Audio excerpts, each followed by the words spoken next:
So you're hiding $300,000. I could have used that money to buy a house someday. But Arabella, my mother-in-law, beat me to it, buying a house without even telling me. When I confronted Patrick about it, he brushed it off, saying, "Let mom do what she wants. Just forget about it." He started taking her side, which infuriated me beyond measure. I couldn't forgive either of them. My name is Kathy, and I married Patrick, who works at the same food company, 5 years ago. Our busy work schedules leave little time for us as a couple, but we generally get along without any major conflicts. However, my relationship with Arabella, my mother-in-law, has never been smooth. It all began during a family gathering at her house, where she casually remarked, "Now that you're married to Patrick, you'll quit your job and become a housewife to support him, right?" I calmly replied, "No, I plan to continue working after marriage. Patrick and I have discussed it, and he supports my decision." Arabella seemed taken aback and countered, "Isn't it normal for a wife to become a housewife after marriage? That's what I did when I married my late husband." This comment marked the beginning of our strained relationship, which only worsened over time. Pondered silently how antiquated it was to expect a wife to be a housewife while the husband earns. Naturally, I couldn't voice this to Arabella, so I simply offered a polite smile and brushed off her comment. "Are you sure Patrick agrees with you working? If you're not home because of work, it will just add to his burden when he's tired," she persisted. I replied calmly, "That's mom's perspective, not Patrick's. He supports my decision, so let Kathy do as she likes." Patrick intervened in my defense, saying, "Mom, I'm fine with it. Let Kathy make her own choices." After that, Arabella ceased her snide remarks, and we soon departed from her house. "Thank you for stepping in back there. If you hadn't," Arabella might have continued. I expressed my gratitude. Patrick replied reassuringly, "Mom has raised me alone since Dad passed away. She's probably just concerned. Don't take it too hard." His defense and understanding touched me deeply. I felt fortunate to be married to such a caring person. As we headed back to our condominium, I secretly felt a sense of contentment. Though we had been living together for 5 years, Patrick surprised me one day by suggesting Arabella move in with us. Hey, considering how busy we both are with work, I thought maybe Mom could live with us in the condo. I hesitated, replying honestly, I'm not sure about that idea." Patrick immediately understood, saying, "I see. Sorry for bringing it up so suddenly. Forget I mentioned it." I absolutely couldn't agree to the idea of suddenly living together. Thankfully, Patrick acquiesced easily, and I felt relieved that we wouldn't be sharing our space with Arabella. About a week after Patrick had brought up the idea, I had a particularly hectic day at work and didn't return to our condominium until after 9 p.m. I'm so tired. Maybe I should whip up something for dinner, I muttered to myself as I reached for the doorknob, only to find it already unlocked. Patrick must have gotten home earlier than usual today. Normally, he texts me when leaving work, but it seemed he'd forgotten this time. Without much thought, I entered the apartment. Whoa a day. "Oh, you're back," a voice greeted me unexpectedly. "Huh? Arabella, you're here. Where's Patrick?" I asked, bewildered. "Patrick hasn't returned yet. He gave me a spare key, so I let myself in," she explained casually.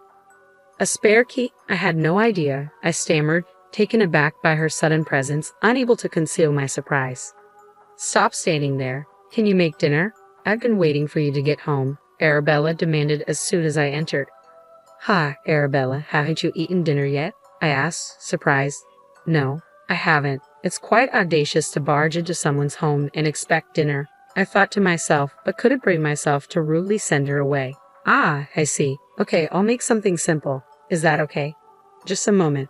Are some groceries missing? Did I use that much?" I wondered aloud, noticing the fridge seemed emptier than yesterday. "Anything simple will do. Just hurry up, dear. I'm famished," Arabella insisted.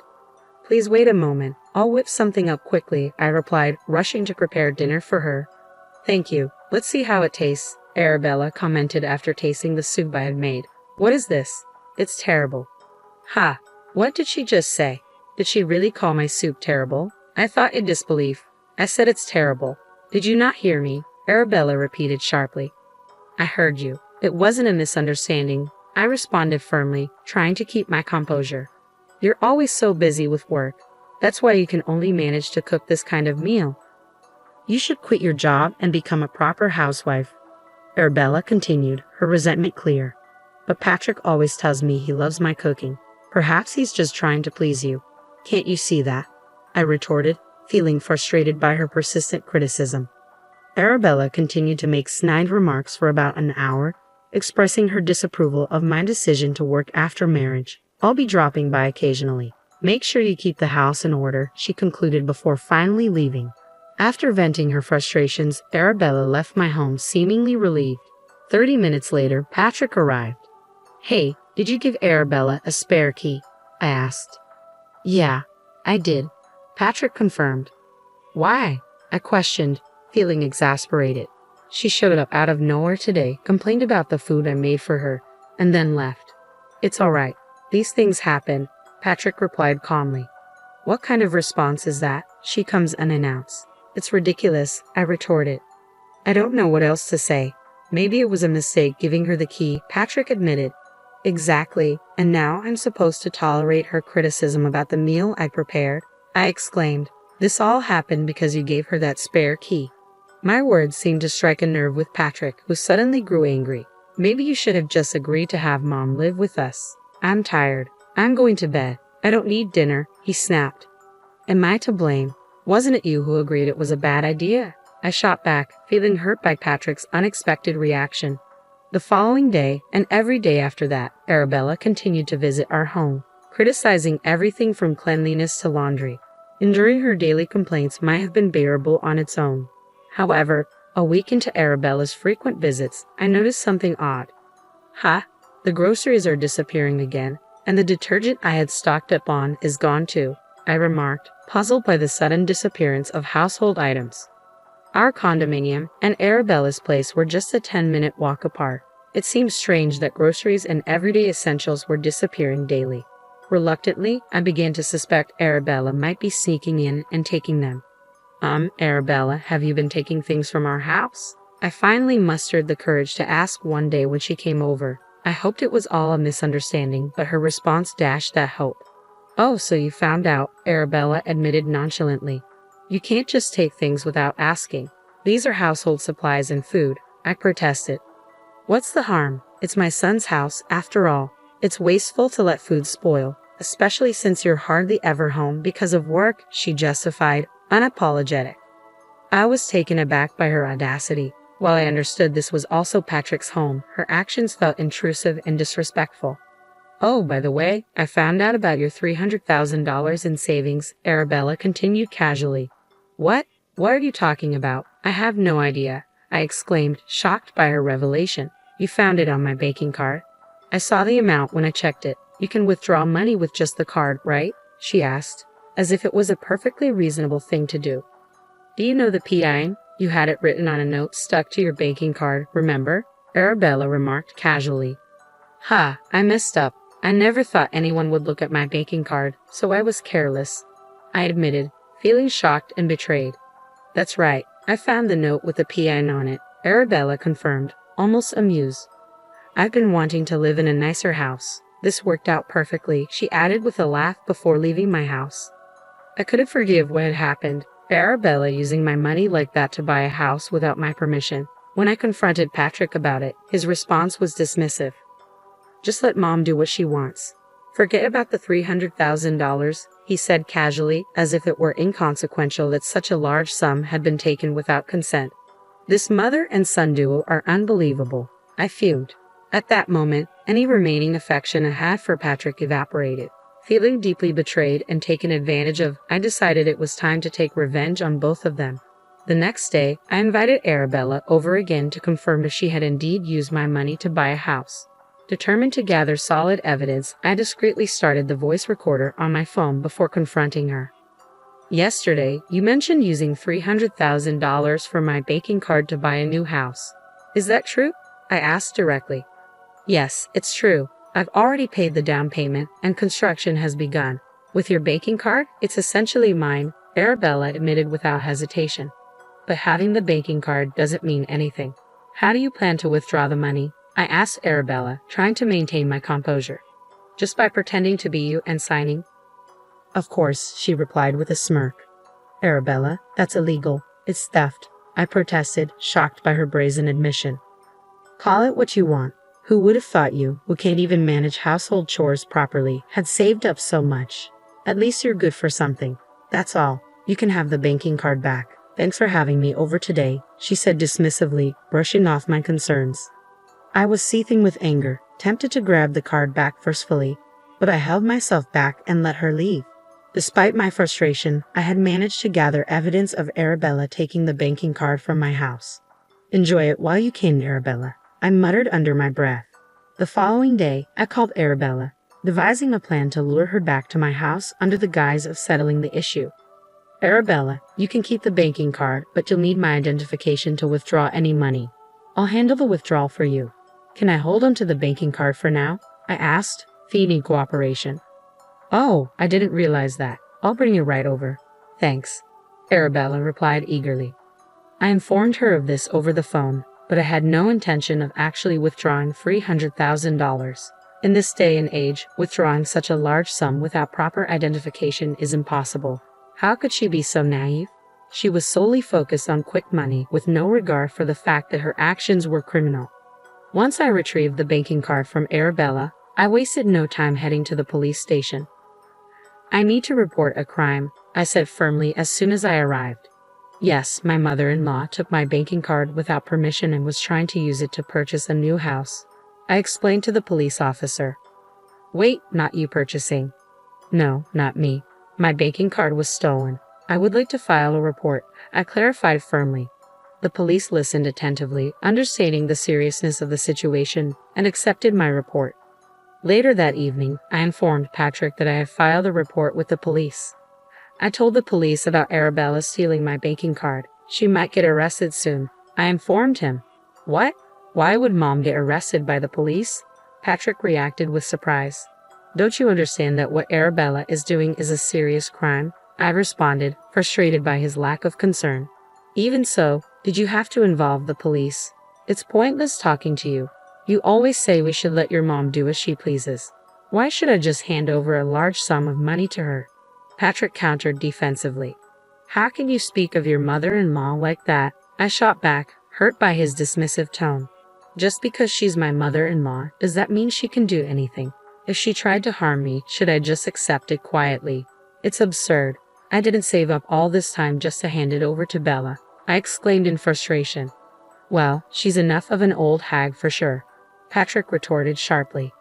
Hearing his harsh words, I was taken aback. Patrick stormed off to his room. When he returned to the living room, he threw his divorce papers at me. I never expected you to say something like that. Sign this, he demanded, his tone cutting through the air. I never imagined. You always had these papers ready, I responded quietly, stunned by his sudden reaction. Well, if that's how you feel, then so be it.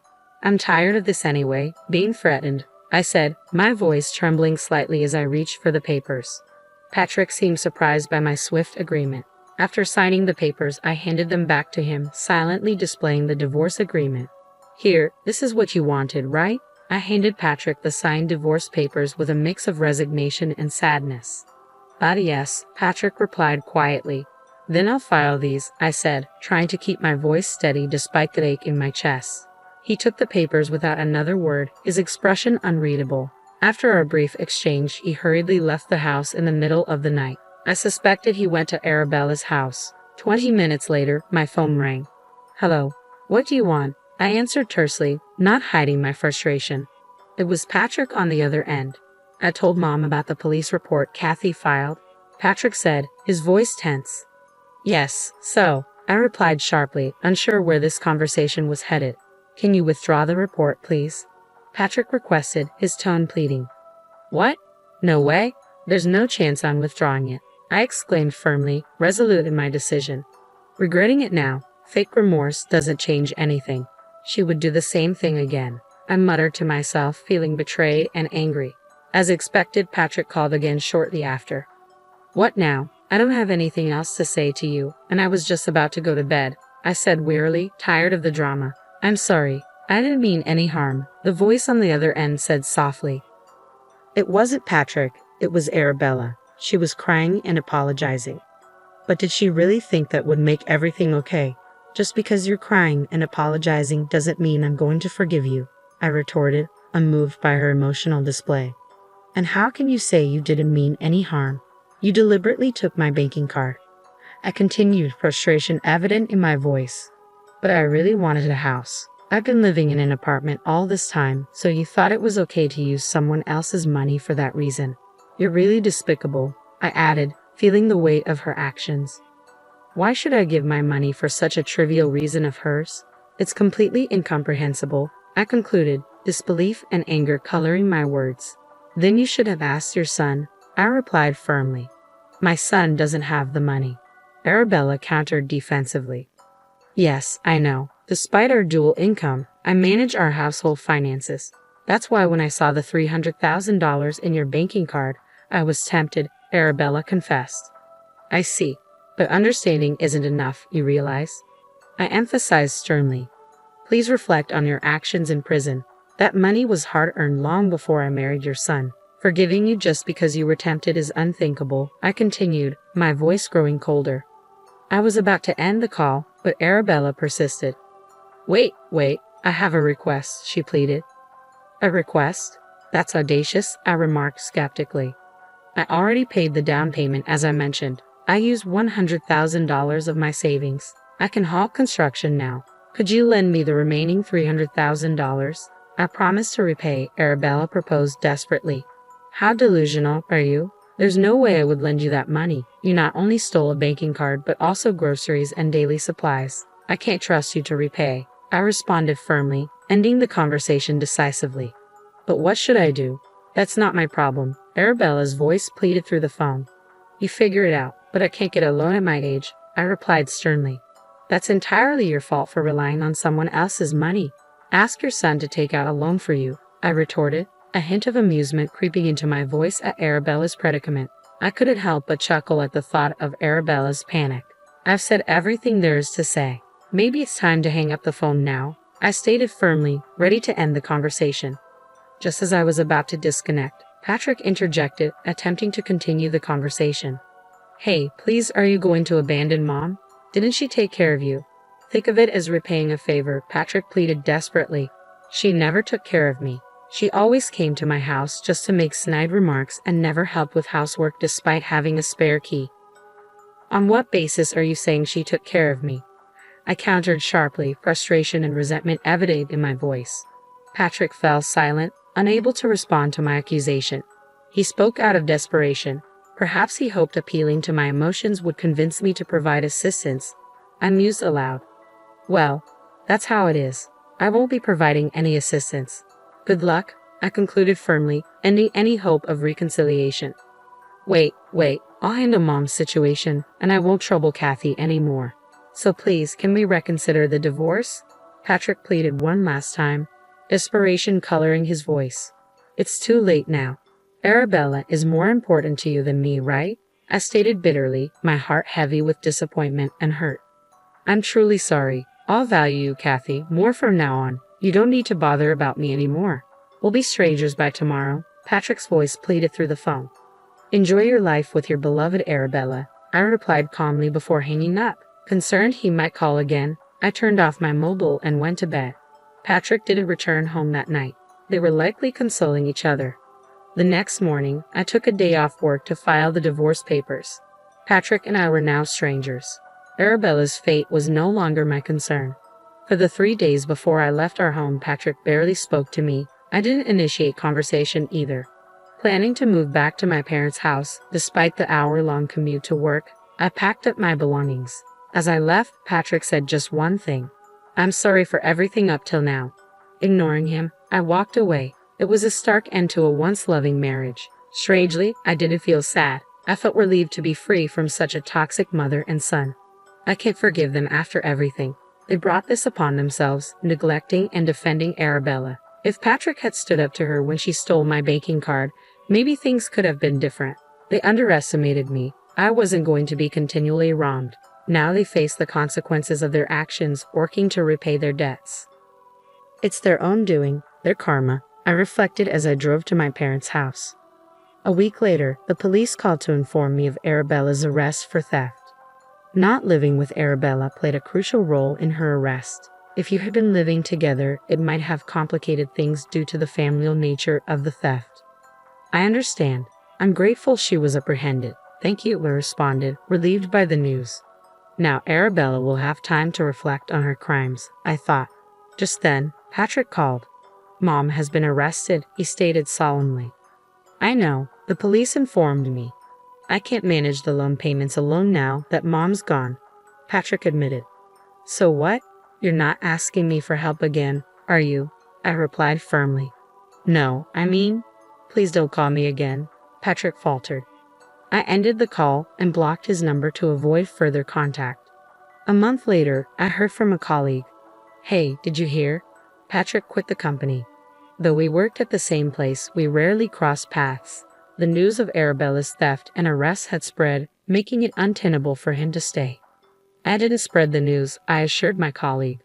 I don't know what happened to him after that, but he must be struggling with the loan repayments, my colleague remarked. 3 years later, I found happiness again. I married someone who cherished me deeply, and my new in-laws welcomed me with love. Finally, I felt genuine happiness. I hope nothing like this ever happens again, I whispered, grateful for the peace and love in my life now.